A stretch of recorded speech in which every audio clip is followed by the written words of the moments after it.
Hey, what's the deal, YouTube? It's your girl, Miss Honey.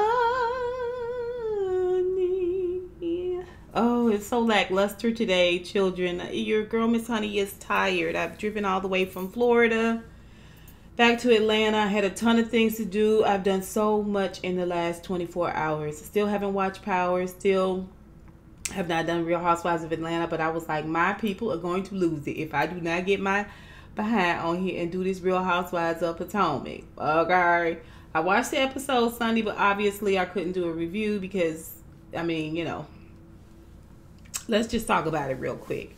Part 2 wasn't as outstanding as part 1, but it was still good, right? Like, Robin's hair still looked like trash. Wendy's makeup was still giving me shapeshifter tease. Candace's ponytail did get uglier. And like, at first I was like, oh, it's cute. Then I kind of got a good close up on how it was sitting up on her head. I was like, yeah. Yeah. Anyway, and is it me or did Giselle get like 2 extra rings around her neck since the binder of truth? The binder of truth, honey, okay, came in and snatched the edges, okay, made a bookmark and tucked it deeply into its spine, huh? Oh, okay, yeah. So shout out to all my new subscribers. Thank you guys so much for stopping by. I hope you enjoyed this review. Y'all, please don't forget to comment below. I love y'all's comments. Now, Andy asked to start off if Jamal question Jamal's faithfulness to Giselle. And Giselle is like, oh, we're fine. It's fine. It's all fine. Like, she just wants to move on. She doesn't really want to pick this apart, right? And, Candy doesn't help. Candace doesn't help. It doesn't help for her to keep chiming in. She thinks she's helping, but the fact of the matter is she's so immature and unseasoned. Like, she doesn't even get it. You're trying to help your girl, but you're asking her, you're telling her, let's see, what did Candace say? Candace was like, he should have come today. He should have come today, and then he could have just told everybody, he didn't come because it's not a real relationship. Aren't you paying attention? Stop drawing attention to that, please, Candace. Giselle looking at her like, what is she gonna say? And then she was like, what if you do find out that what's in the book of thirst, in the thirst book? I was like, no. First of all, when she said that book of truth said,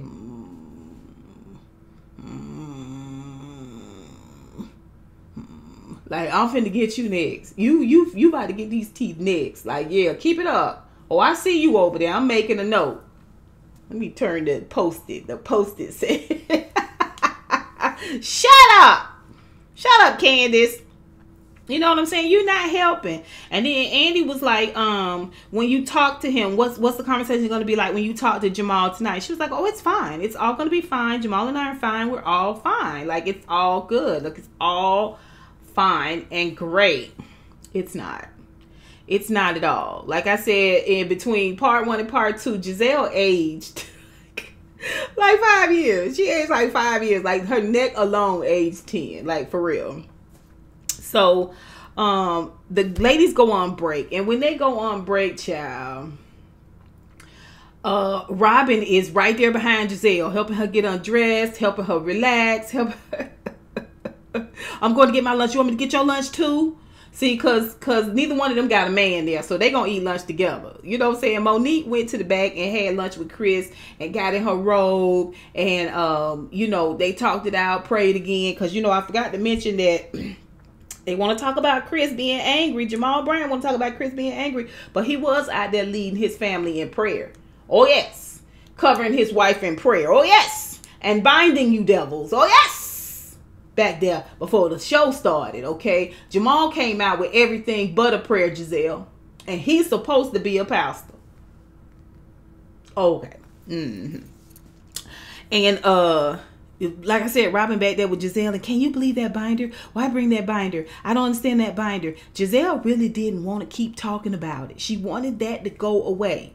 She wanted that conversation to go away. I mean, the nerve to bring that binder. And Giselle was like, okay, well, let me get my rest and I'll talk to you later. She was like, yeah, that's fine. I'm going to go down and pick up our lunch. But then did I mention the binder? I was like, Robin, you got something on your nose. What's that? What is that? My nail broke. What is that? Okay. That is Giselle's, you know what. Anyway, so, you know what I'm saying. So they come back from break, and Andy leads in with questions about Michael, and you know, basically Ashley is still taking responsibility for everything that Michael does wrong. You know, when they were separated, she had her own little tryst. She doesn't even say what that tryst is. I mean, I don't understand that. You know what I'm saying? You tell everything else. You could have told us who you messed around with. Was it a man? Was it a woman? Was it a long time? Was it a one-time thing? Was it hit it and quit it? Did you know his name? Was it from an online dating service? Like, you could have told us all of that. You could have told us all of that, right? But no, you just want to leave it brief like that because you're just trying to band-aid what Michael is doing. And of course, Candace is weighing in over and over again about he cheated, he's a liar. Like, we all know this, Candace. Shut up. Shut up. You and Wendy got something to say about everything. Everything. I'm telling you, this fight was the best thing that ever happened to Candace. But we gonna get into that. So, you know, it's just this constant barrage of questions about Ashley. And here's the thing. And then he says, okay, well, there was this really damning footage that comes out that showed, you know, him grabbing this producer's behind. She insisted they were friends, and the guy dropped all the charges and all of this stuff, you know, and Michael's completely innocent, and it's because he knew the guy, and that's how they play. And Andy's like, we asked the guy if they were playing, if they were friends like that, if that was cool, and the guy said no. And so she was like, well, why? That's weird because he keeps calling our house and calling him Zaddy, and he's calling him Zaddy. He calls him all the time and calls him Zaddy, Zaddy, Zaddy. Zaddy, why would you say, girl, bye. See, this is what I'm saying. You helping, you busy trying to help, but you ain't helping. You and Candace, you busy trying to help. This young man, this young girl man. Like, shut the duck up. Shut the duck up. Keep it neutral. You said what you said. That's odd. The first time I heard of that, wow, that's crazy. That's really crazy. Wow. And move on. And move on from it. No, really, because Zaddy, really, anyway. Girl, bye. I hope it's worth every penny, Ashley. I hope it's worth every penny. I hope every penny is worth it. Meanwhile, there's no outrage at the fact that her husband, Michael, is sexually harassing the cameraman. Are we going to ever get outraged about that? Are we ever going to call that out for what it is? Sexual harassment, on the job sexual harassment, like that it's predatory behavior. Like, it's inappropriate. It's sexually aggressive. Like, are we ever gonna call this thing out, even if he's making them mildly uncomfortable? According to the law, that's not supposed to happen. And Bravo has a responsibility where that is concerned to keep their staff members safe. To make it safe for a staff member to speak out, like, and to remove the threat. You got it on camera, and this dude is still... Like, by the way, Juan is not there, if I'm not mistaken. You know, Juan don't give a damn. He was like, I don't, you know, whatever you doing over there, your tax issues, fighting with these girls, carrying on, you do that over there. Keep me separate and keep me out of all of that, right? And Michael is not there. Apparently, going to a wedding in Carolina is more feasible than coming there and having his entire past raked over the coals. And Ashley just sits there and tells it like, yeah, that's what happened. We got our dates mixed up and crossed up, and yeah, so he couldn't come. We just decided, you know, ridiculous, right? And there's this whole conversation about maybe not approaching Ashley with this question. Andy was like, I hate to even ask you this with you being pregnant. I don't want to upset you. But she wasn't upset at all. And it kind of spilled over into this conversation where Karen was fake phony. Digging at Giselle, boy. She was giving it to Giselle. She was like, get it, Eddie. You sure is quiet over there, Giselle. And she was, Andy helping it out. where she was like she wanted the best for Giselle and her family and all of this, and she just hopes it's the real family. She just hopes it's a real relationship. And Giselle was like, and Andy was like, well, how do you feel about Karen wanting the best for you, Giselle? And Giselle was like, I think she's full of crap. But she didn't say crap. She said ish, right? And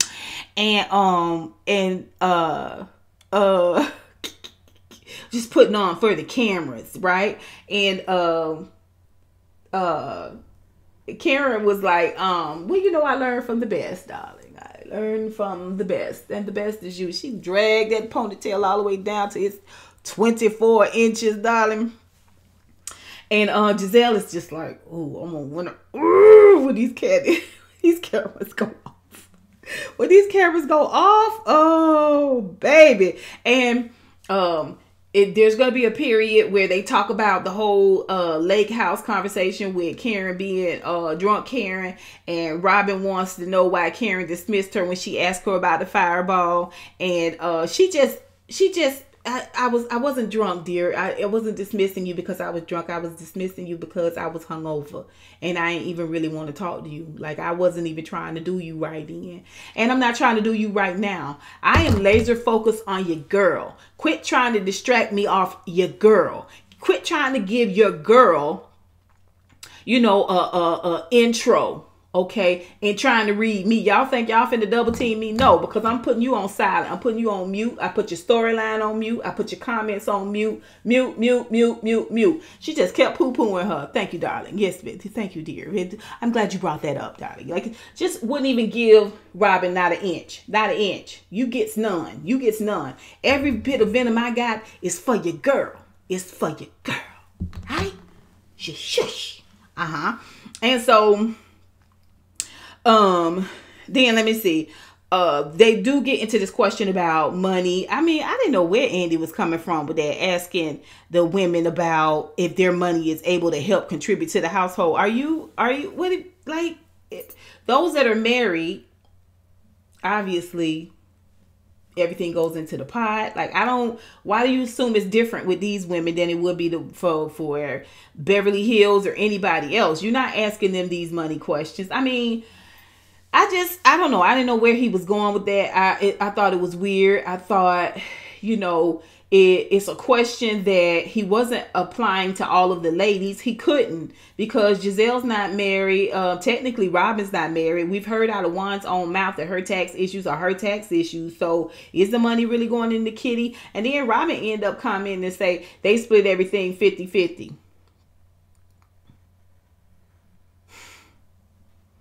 Girl, you so blue lights in the basement. I mean, you so bargain basement blue light special. You so on sale. You so clearance bin. You know what I mean? Like, you just like everybody, the rest of us out here. Why are you on this show? Why are you on this show? Like, what is the anyway? You know, Monique says, you know, that what she makes for the show is small peas compared to what Chris brings in. And then Andy has the nerve to challenge her and say, really? Because he's not in the industry anymore. First of all, it's like having a black person in your neighborhood and they driving a real nice car and got a beautiful house and they putting a pool in the background, you know what I'm saying? And just got luxury vehicles, and you kind of trying to figure out low key what it is they do for a living. How could they afford all these things? Like, it's only for you. So you trying to figure out how this Negro, this black person, is making it. That's really what it was kind of like to me. That's what it felt like. Y'all tell me what y'all think about that. Put it down below. You see what I'm saying? It's kind of trying, you know how people try to sidle up you and make small talk and just trying to figure out, you know, what you do, what flow you work on, who you work for, what's your title, you know what I'm saying? Did you go to school? You know what I'm saying? What neighborhood you stay in? You sure there was some nice shoes? You know, just they try to figure out how you can afford your lifestyle. That's how he asked me, and she was like, "Oh no, Chris does very well for himself. He does very well for himself still to this day. He does very well for himself, and he has got an absolutely, positively outstanding financial portfolio." The binder was like, ding, ding, ding, ding, ding, ding, ding, ding, ding, ding, ding, ding, ding, ding, ding.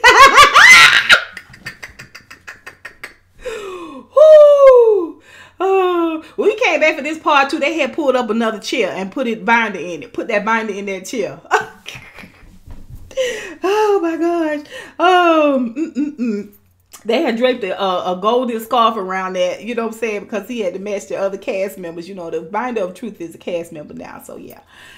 Anyway, then they got into this conversation about T'Challa being gone, and once again, everybody's kind of poo-pooing Monique about T'Challa, like hinting that T'Challa didn't fly away, didn't run away or whatever, get lost. And she was making all that up. And Candace, you know, once again, chiming in was like, oh, it was all made up. He didn't fly away. Because Andy was like, yeah, I read somewhere that birds like that hardly ever come back. Not true. Not true. Not true. Anyway, Candace was like, that's because the bird didn't get missing. It wasn't missing. Once again, you keep trying to poke the bear. You keep trying to poke the bear. You keep trying to get Monique upset. But Monique is not even there. Remember, this fight happened between the two of them a year ago. And the thing about it is, and we're going to talk about it. So that was the T'Challa situation. Okay, you know, Monique cannot say anything. She could say, yesterday, as you guys saw on the television footage, CNN and MSNBC, I saved 35,000 children from drowning with my bare hands, and the proof is there, and I'm just really proud and glad that I was able to help. Everybody would still be like, I don't believe that. I believe that was Photoshop. I don't believe MSNBC. And Monique is in bed with CNN. Like, it was just, she can't say anything. She can't be good enough at this point. When people are convinced and they don't have a certain level of open-mindedness, it's nothing that you can do.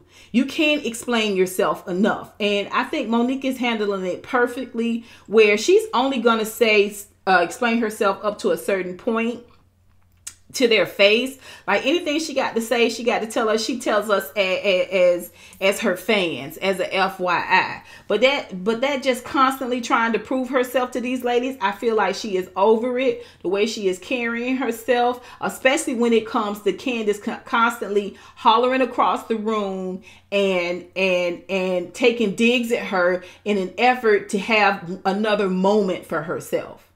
Now, remember, she's traumatized and she's scared. Remember that now. All you Candace people, remember, she's traumatized and she's scared. But she's steady, you know what I'm saying, poking at Monique in an effort to get it's anyway. Okay, so they talk about the T'Challa situation, and then like I said, Candace continues to antagonize Monique, and we get to this place where oh, by the way, during the money conversation, did y'all notice how eerily silent Wendy was? She was eerily silent. Now, you know, we've heard in the blogs, we don't know, but allegedly they in a lot of debt, her and her husband, because of student loans. You know, she got 9,000 degrees, and they house they living in, they leasing that house. Right? They renting that house. Okay. And supposedly her husband, who is the lawyer, don't really work like that. Like, that's what the people say. I don't know. I don't know the people. But that's what that people say. And I can't help but notice every other time you have had an opportunity, Miss Wendy, to toot your horn, okay, and big up all that you are and all that you've done and all that you've been through, you decide to be silent in this moment. Every time somebody says something to Monique, you over talking her and interjecting. Okay, but when it come to you, how your money is helping the family, you dead silent. You dead silent, sis. What's going on? What's tea? Oh, okay. All right. Let's move forward.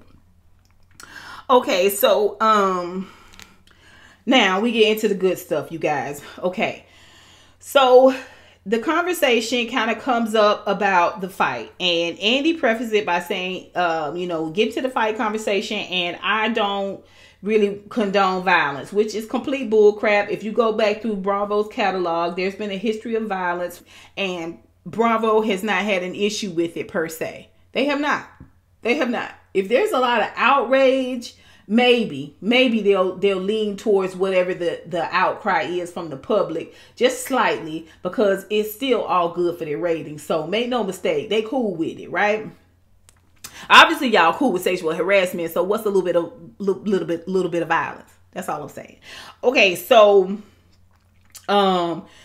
they showed the whole fight situation, and Andy kind of, to me, he kind of came for Monique. I don't think he would have come for Monique as hard as he did if he did not know that she was gonna be able to stand up to it. I think Andy was trying to get a little bit more out of that binder, just to see how much more he could get out of that binder, and I think he was pacifying what some of the people are saying about, oh, this violence and black women, and you know, and all of this stuff, and you don't have the right to put, like, he was supposed to, he spoke up more on this fight than he did on the fact that Michael is sexually harassing his cameraman, right? Oh, okay. So you know, he kind of came for Monique. You know, he was asking her, first he asked Candace about, you know, it must be tough for you seeing that. Now, first he talked to Monique, and then he was asking her, you know, this conversation was over 2 years ago. It never made it on the show. You know, this conversation about the plot and the baby and all of that, it never made it on the show. And she was like, no, she just kind of tried to break it down. Like again, this was a year ago, but she's got her binder, but she's just trying to summate it up. She was told by Karen that it was this dinner plot, and this is what was discussed, and that Candace was present, and she, you know, he was like, but it would never aired on the show.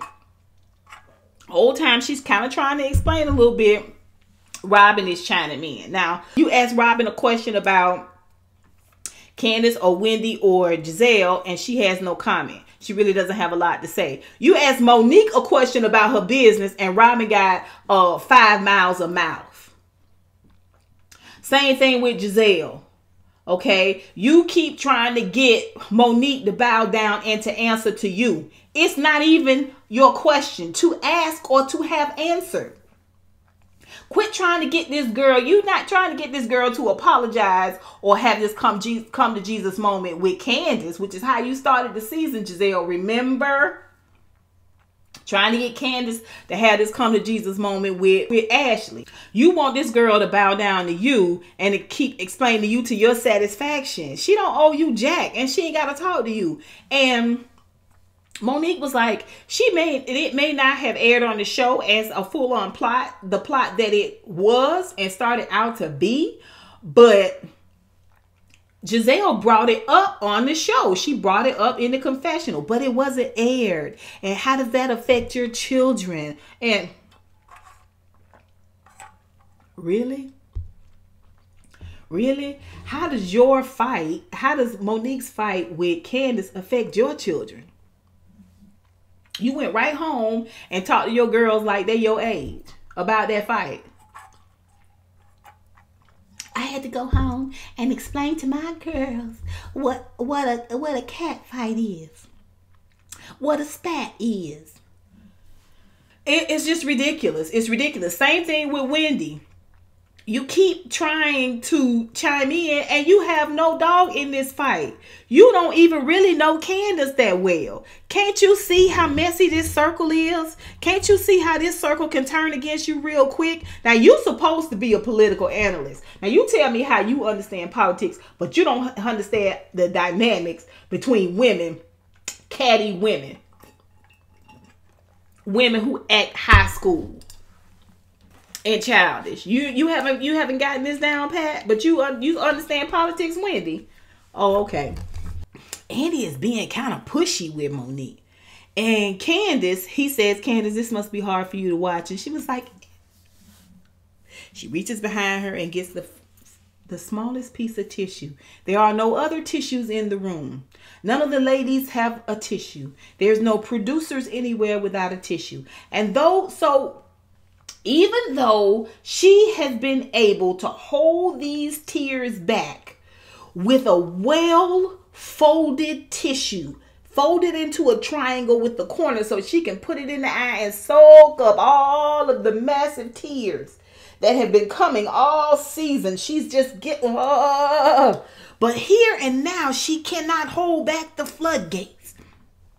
Some 15, 16 months later, she cannot hold back the floodgates, and it is just downpouring. And that makeup got the running down her cheeks, baby, and streaking down her cheeks, and she is just, that eyelash got cocked to one side, and she was just, and there's no tissue. Really? All season you have had tissue, but now there is no tissue. All season you have had tissue and no tears, but now there's no tissue and all the tears of a clown. All the tears of a clown, huh? You in full on, and I can't. And then she gets up and she walks off and she's holding her under her belly like she's gonna be sick to her stomach. And I'm just distraught. But you've been coming at Monique now, two episodes of the reunion. You've been coming at Monique. You still coming at Monique online. Okay, Candace is acting. Candace is acting. Okay, let's just put it out there. All right, and it really kind of teased me off, because through this whole thing we've heard Monique say repeatedly. Now this goes back to what and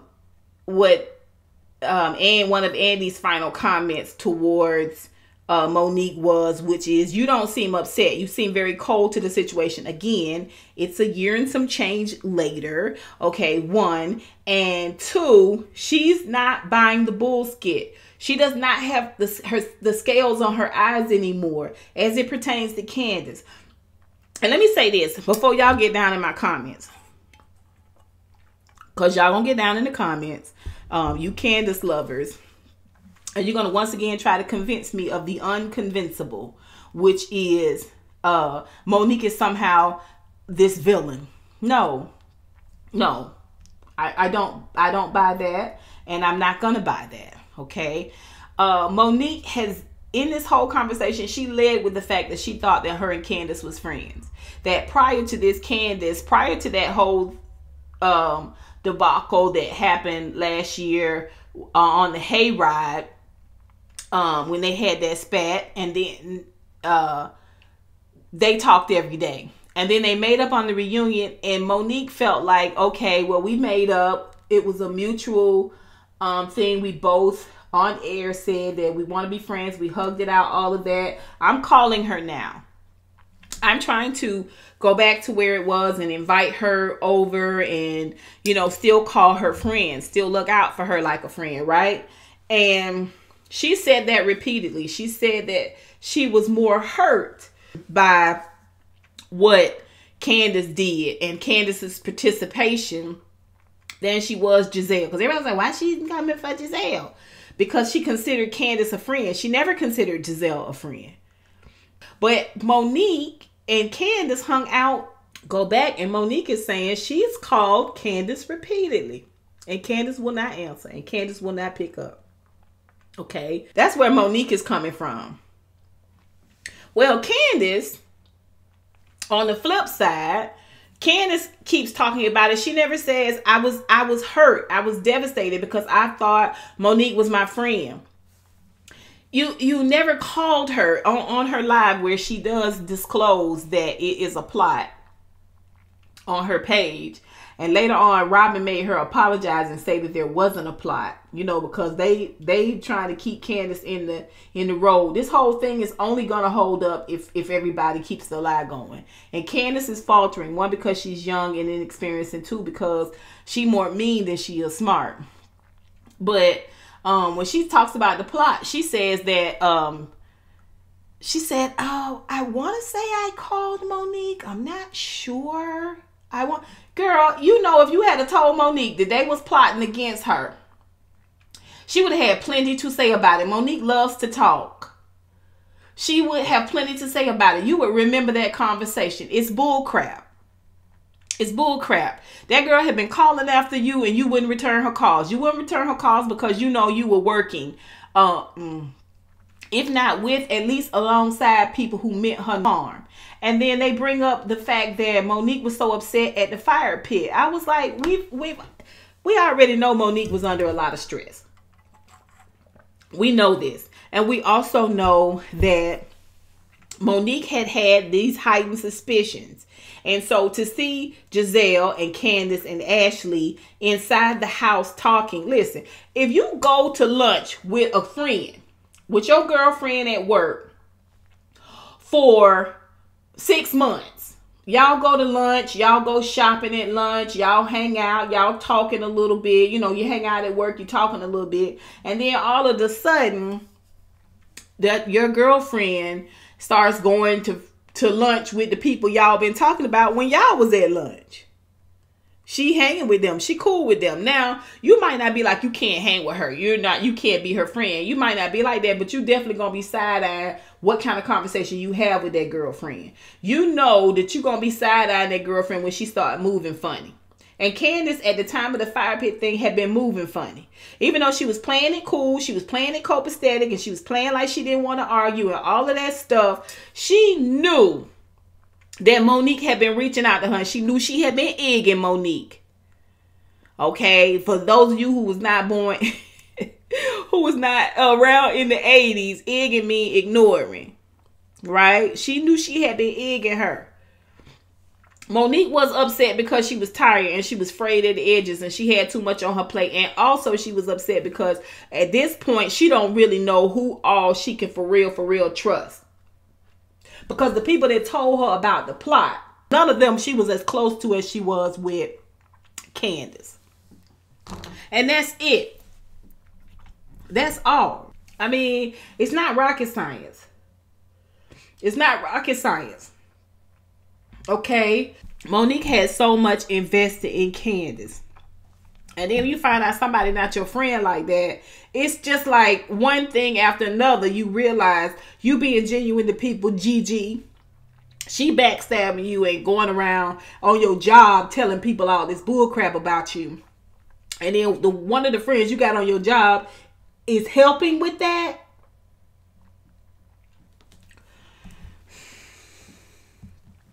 I don't get it. But you never hear Candace say, she was my friend. I can't believe she attacked me like that. No.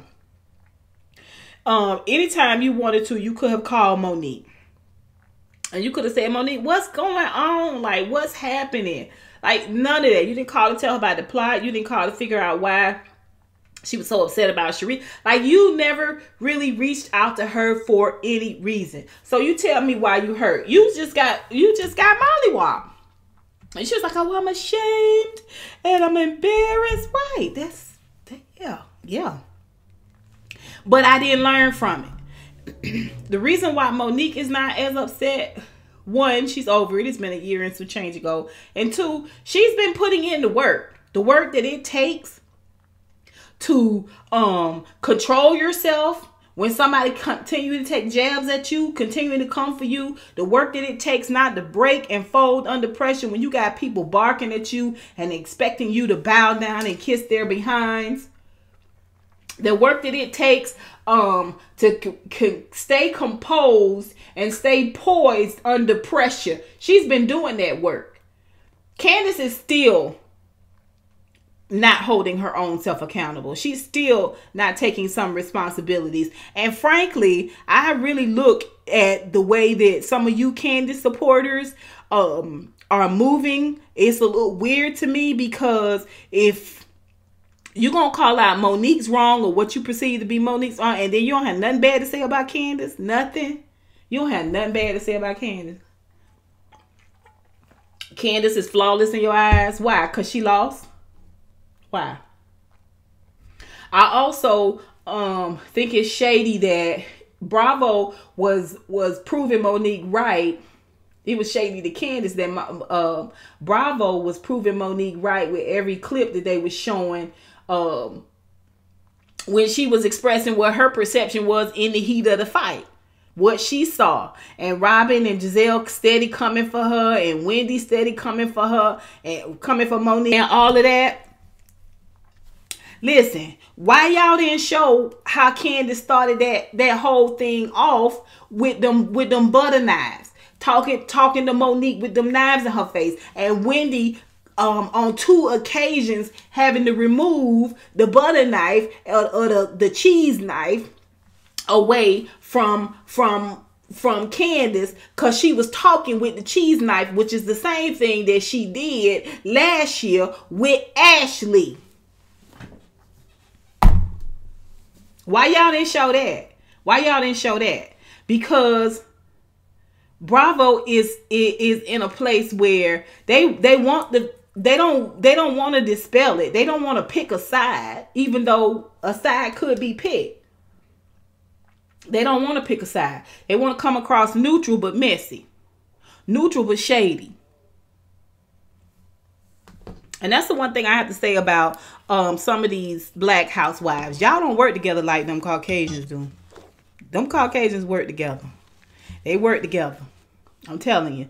They work, they plot together. They all take their turn on the ride. It, to me, it's just it's so crazy that the people with the least amount of storyline are coming for a girl that's got her ish together. Okay, she ain't perfect. Ain't none of us perfect. But y'all keep coming for Monique, and y'all coming for her family because she's got a beautiful family. You coming for her husband because she's got a good husband. Y'all coming for her children because her children are poised and articulate, okay, and well reared. Okay, y'all keep coming for her because she's sharp. Okay, she's a go-getter. Y'all keep coming for her. But the people that ain't doing nothing, Robin, Jack, Giselle, Jack, and she's a liar and a schemer. Okay, and she's scamming with Jamal, allegedly. And Candace, what would your storyline be if Monique had not mollywopped you? What were you going to talk about instead? Because we already got somebody on the show that don't do nothing. Robin. We already got a scammer on the show, and a liar, and a deceiver, okay, and a magician, you know, trying to do some old raggedy tricks. Giselle. We already got somebody that's overextended, and although they are overachieved, they also are haughty. We already got an uppity, elitist cast member, Wendy. What was your storyline gonna be if Monique did not haul off and mollywop you? I'd like to know. What do y'all think it was gonna be? Put it down below. And listen, until next time, honeybees. Okay, I can't wait for us to talk about it in the comments, because I know y'all gonna have a lot to say. But until next time, honeybees. Mwah, mwah, mwah, mwah, mwah. I holla.